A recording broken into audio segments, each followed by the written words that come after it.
Welcome to another dose of Teflon on Titanium. I'm your host, Scotty G, back at it again, ready to go. And this time we're going to talk about screwing up. Let's do it. It's inevitable. People screw up. Your wife will screw up. Your friends will screw up. Your family will screw up. How you deal with that makes or breaks you in life. I literally just had a big tiff with my wife just yesterday, as a matter of fact. Kind of inspired this episode. Am I okay? Yeah. Is she okay? Yep. We've dealt with it and we've moved on. Today, as a matter of fact, is Valentine's Day. We had a big fight the day before Valentine's Day, and shit happens, and you're going to have to deal with things in life. So I wanted to give you a couple things to think about and to work on, and hopefully give you some advice that you can use for the future. So I'm not perfect. I don't claim to be. Never have, and I never will. My wife is not perfect. My family's not perfect. Everybody's going to have their moments. And let's talk about it. So, the soulmates myth. Okay, soulmates don't exist. They don't exist. TV, books, movies, things out there will put on a different type of perception that is different than reality, plain and simple. Social media is probably the worst egregious offender. Everybody's going to think everybody's awesome out there because nobody's going to put their crap on Facebook or Instagram. They're only going to put their happy faces on and their best photos. You're not going to see the conflict in someone's life. It always happens. So reality is totally different than social media, than books, TV, obviously. But some people just need to be reminded of that. And I'm here to tell you that's a fact. You are two different individuals in a relationship. So you both will think differently. All right. Your perceptions are different. You had different backgrounds, different upbringings. Conflict is inevitable. You are going to fight. You're going to fight. Honestly, conflict is the fuel of healthy boundaries. And actually unhealthy boundaries too, if you want to get down to the nitty gritty. But conflict is the fuel for healthy boundaries. So no conflict, no boundaries. And it's tough to enforce boundaries when you can't say the word no, which no is the easiest boundary that you can set in your life, period. If you can't say no, you're not going to set healthy boundaries around people. On top of that, if you have too much conflict, it can be just as bad. So if you go around being a jerk constantly, obviously that's going to be pretty detrimental to your relationships as well. So let's just talk about how different men and women are real quick, because we are. Our bodies are different. Our hormones are different. Our brains are different, and just our perceptions are different.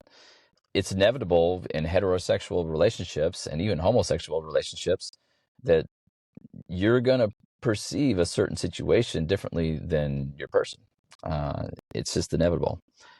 So there's a video out there called The Nothing Box on YouTube, if you want to Google this. It's a comedian doing a little skit talking about how different men and women think, and it is excellent. It is hilarious, for one, and for two, hits it dead on the money. It is just perfect.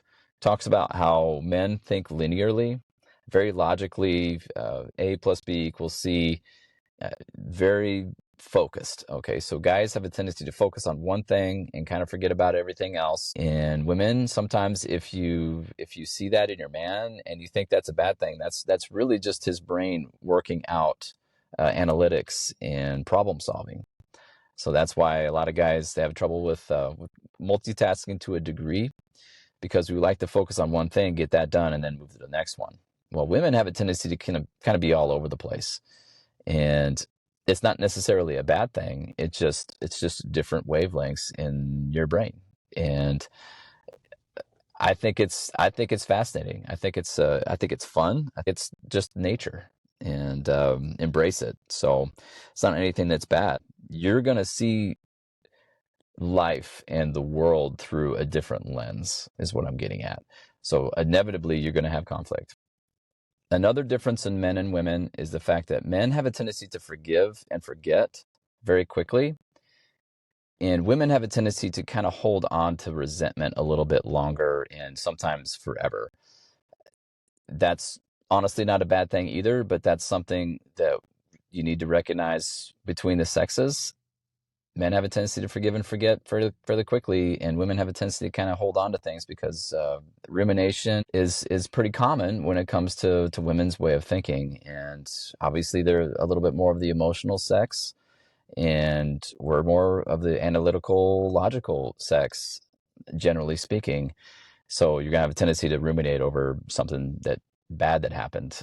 And like I said, that's just the way nature is. And don't shoot the messenger. Let's talk about the golden relationship rule real quick.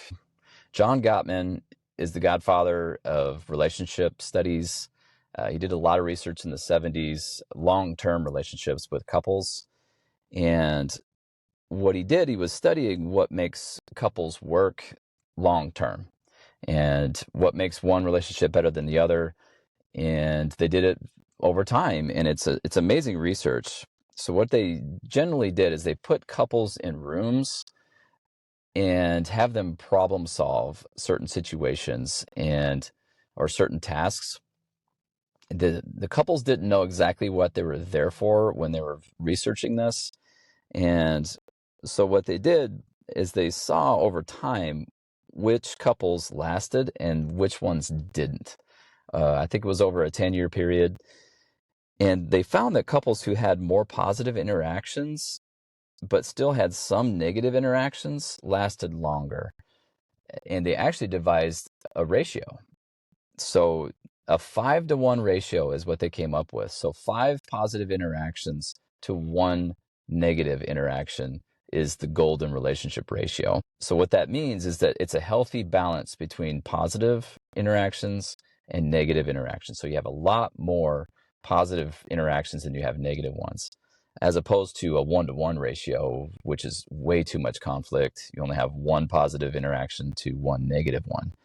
And that's obviously, you're going to be fighting all the time. So that relationship is probably not going to last. And they also found that not enough conflict actually caused problems long term as well. So like a 20-to-1 ratio where you have 20 positive interactions to 1 negative one, they didn't last either. So very interesting research. If you want to take a peek at it, just Google it.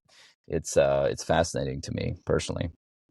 So let's talk about conflict management, which is the skill that I want to really focus on with this episode. So conflict is inevitable, and it's necessary to grow together.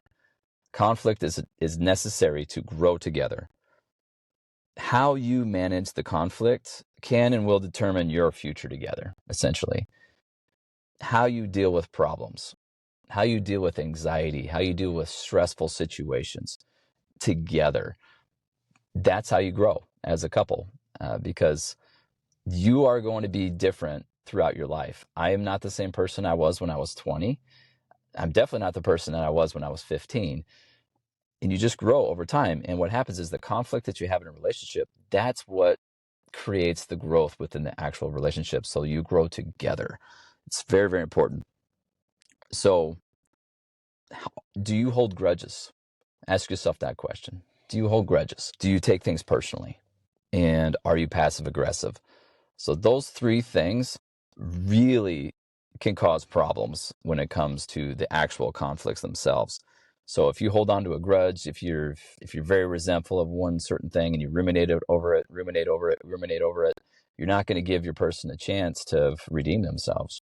So try not to hold grudges, obviously, and that goes for your whole life, really. When it comes to neighbors, friends, family, give people an opportunity to screw up. Nobody's perfect. Soulmates don't exist. But also create healthy boundaries around yourself too, where if they're constantly crossing those boundaries, then you need to distance yourself from those kind of people. Okay. So what's passive aggressive? What's a great example of passive aggressiveness when it comes to an argument? With the quote, "I was kidding, I was joking." when you weren't joking and you know that you screwed up, but you're trying to cover your tracks. That's passive aggressiveness. Very, very common. I'm guilty of that in the past. My wife is guilty of that. My kids are guilty of that. My family's guilty of that. So a better way to do that is to basically apologize when you need it. Okay. Own your screw up and you can move on. All right. So the whole I was kidding thing, that's passive aggressiveness. Nobody likes that. Apologize when needed. There are a bunch of stubborn people in divorce lawyers' offices today. Okay. Stubbornness is not a good quality when it comes to relationships. It's okay to be opinionated and have your own ideals and morals and perceptions. But if you are stubborn and you can't admit that you screw up, you need to work on it. That's a huge attribute when it comes to long-term relationships, and it's a very, very good thing. So that's conflict management. All right. Now let's talk about the actual things that you can do to fix or remedy these problems, and how do you get better at managing conflict. Number one, internal happiness is critical. Feeling good about yourself, being confident. Miserable people breed misery. Happy people breed happiness. That's the way it's been. That's the way it always will be. Embrace that. If you have a tendency to be a miserable MFer all the time, I call them Eeyores, always looking at the negative, always trying to bring somebody down or being critical, knock it off. Nobody likes that kind of stuff. People like fun people. They like to have fun. They like to enjoy themselves. They like to joke around. They like to have fun. Misery breeds misery. Okay, so internal happiness. If you're a generally happy person, genuinely happy things happen. Okay. Self-care. Take care of yourself. All right. If your body isn't happy, typically your mind's not going to be happy with it. So take care of yourself. You got one body. Take care of it. Nurture it. Gym time and eating right is huge for men and women. It's huge. Self-care. Take care of yourself. If you feel good about yourself, you're generally going to be happier. You're just going to be a happier person. You're going to be more confident, more self-reliant. All of those things are going to be, you're just going to exude happiness. All right. And your mindset is everything. Everything. The glass is half full. Glass is half empty, people. It just gets old after a while. The negative people, always negative about every situation. Glass is half full, folks. Usually a bad outcome in your day is not the worst case scenario. It's not. So don't treat it like that. Deal with it and move on. Okay? Surround yourself with happy people. Okay? Surround yourself with people that are positive instead of negative. All right? Negative people, it rubs off. It rubs off. So have positive people in your inner circle. Super important. All right? And if you have trouble with this kind of stuff, give me a shout. Okay? If you're struggling with your mindset, see, all of my links are in the description. So my email, join our private Facebook group. There's a lot of positive people in there from all over the world. We have discussions all day long, and it's an amazing group. Okay, so surround yourself with positive people that have positive lives and relationships. Okay, because it rubs off totally. So that's internal happiness. Now, sleep. Get some rest. Okay. To be honest with you, that's what triggered the fight that my wife and I had yesterday. I was exhausted. Okay. It's been very, very busy lately. I was tired. I was fatigued. And fatigue is a killer. It's a killer. It's a relationship killer. It's a happiness killer. If you're tired, you're not going to feel good. All right. So it's all about energy. Get yourself a full night's rest consistently. If your fuse is already short, it's going to be even shorter when you're tired. All right. If you got a long fuse, it's going to be shorter if you're tired. So do your best to get some rest. There you go. That's a bumper sticker. All right. So You've got to maintain a balance, a healthy balance of positive communication, appreciation, and affection in a relationship to counterbalance the conflicts. Okay, so say something nice to each other consistently, regularly. It's not that difficult. Hey, babe, you look awesome in those pants. That shirt looks amazing on you. Oh my goodness. She gets a haircut. Babe, beautiful haircut. And same goes for wives. Compliment your man. If he did something, if he took out the trash, say thank you. Recognize the fact that they did something. Okay. Always a good thing, instead of criticizing them or nagging them for something they didn't do. So if they've done something for you, recognize it, appreciate it. All right. And let them know, because don't assume that they already know that you appreciate them. Don't assume that ever. Vocalize it, tell that to your person, and amazing things happen when you do things like that in a relationship. So compliment each other often. It's not that people just need to know they're appreciated. All right. Constructive criticism. All right. Constructive criticism is totally different from contempt. Okay. So tone is the biggest key between those two things. So if resentment has built up in a relationship, it's going to come out in your tone, whether you realize it or not. Most of the guys I talk to, they don't realize that fact, where if they're a little bit resentful towards their wife because they're in a sexless marriage, they're nagging all the time, they don't appreciate them, it's going to come out in your tone. All right. That's unavoidable. And as long as you can recognize it, you can avoid it. Here's an example of that, what I'm talking about. So the tone of your voice and what you say it can make or break you. So here you go. So quote, babe, can you please put your dishes in the dishwasher? I love you. All right.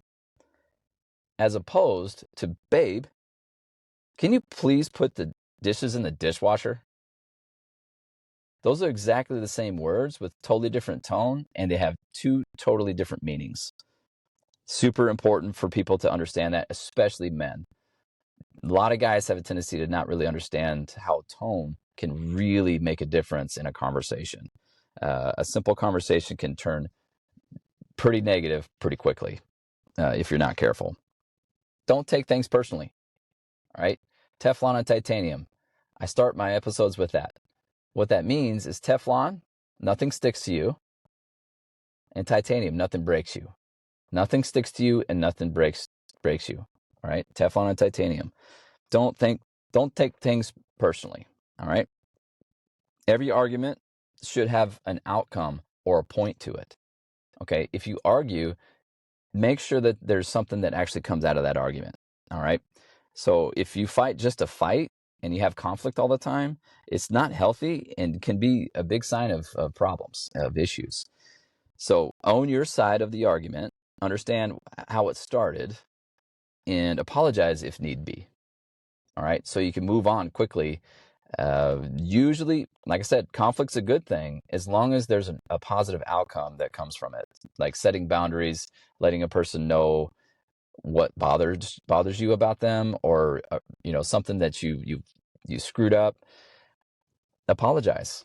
All right. So you can end the argument and you can actually have a positive result from that argument. Super important.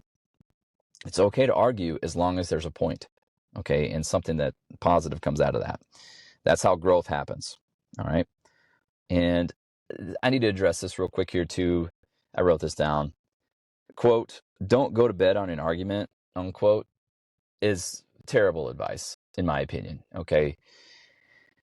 The problem that you're going to run into with this particular piece of advice is that you're going to be tired. There's going to be no point to an argument, and you're going to keep saying stuff that's going to hurt the other person and maybe something that you don't totally mean. And you're just going to keep on saying stupid stuff, and you're going to keep digging a hole. If that describes some of your arguments, go to sleep. Okay. Recognize a fight that's happening where you start cutting each other and there's no point to that argument. go to sleep. Fatigue is just going to kill you when it comes to this kind of stuff in your relationship. So when you wake up, you can wake up refreshed, so you can think clearly at that point, and then apologize and end the argument as quickly as possible. Like I said, if it's not an argument that's producing a positive result, move on. Move on. Okay? Recognize it. Babe, that's my bad. Sorry. Let's move on. Super, super important. And honestly, make up sex, that's not a bad way to end an argument. Okay? Make up sex in an argument, sexual buildup happens, and you can release it physically. And I can't think of a better way to end an argument personally. Okay. So in closing, all right, arguments are going to happen, period. They're just going to happen. Embrace it. Embrace the conflict. Okay. Conflict is what makes you grow with your girlfriend, boyfriend, wife, husband, family. That's what makes you grow, that relationship grow. Okay. It's unavoidable. So hopefully I gave you some things that you can work on, and some things that might make you start thinking a little bit differently, so it can help you. Okay. Because this is a huge problem that I see in my coaching. Conflict management is huge. Embrace it. But too much conflict is a surefire way to end any relationship. Okay. A 1-to-1 ratio is never a good thing. And if you don't have enough conflict, you're not going to be able to grow with your partner, and eventually you're gonna grow apart, and that's a big problem. The 5-to-1 ratio. Okay, five positive interactions to 1 negative one. All right. So we could go on forever about this kind of thing, and relationships are imperfect, and soulmates don't exist.